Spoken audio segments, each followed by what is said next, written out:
My favorite magician was a man named Fred Kaps. Fred Kaps was a Dutch magician, very popular in Europe in the 1950s and 60s. He could do everything, grand illusion all the way down to intricate close-up magic.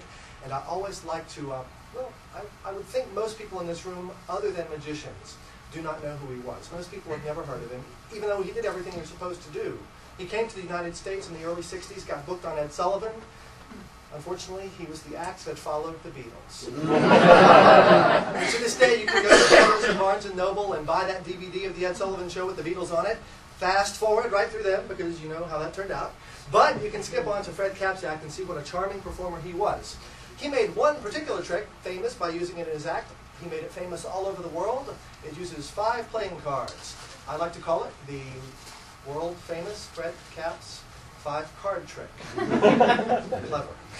And for those of you who have already begun drinking, I've chosen to use the large-sized cards so that you'll be able to follow along with the action. And in fact, you don't even have to be a professional bridge player or a Texas Hold'em champion to follow along. We're just going to use 5 cards that are blue on the back and black on the front. So it's all about color. We're just going to use clubs and spades, cards that are blue on the back and black on the front.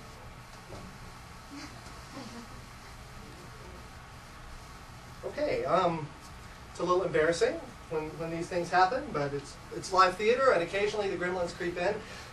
Tonight we will not be doing the world-famous Fred Kaps 5-card trick, but you are in luck because I do know a 4-card trick. And it is 80% as good as the other trick, and it uses 4 cards that are blue on the back and black on the front. Alexander Elmsley was a magician in England who was very popular among other magicians for developing tricks that used 4 cards. And some will use cards that are blue on the... I would like to point out that I really do practice these, and it's just as embarrassing for me as it is for you when these situations arise. So we can't do the 5-card trick nor the 4-card trick. It appears that tonight we'll be doing the world-famous 3-card trick using 3 cards, blue on the back, black on the front, 3 cards. Michael Skinner was a magician in Las Vegas, and he was very popular among other magicians. Yes. Did you ever have one of those mornings where you weren't even sure it was worth chewing through your restraints?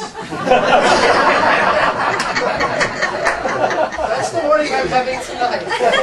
We can't do the 5-card trick or the 4 or even the 3-card trick. We're going to have to do the world-famous 2-card trick using 2 cards that are blue on the back and black on the front. Eddie Fechter was a magician in Buffalo, New York, who did it.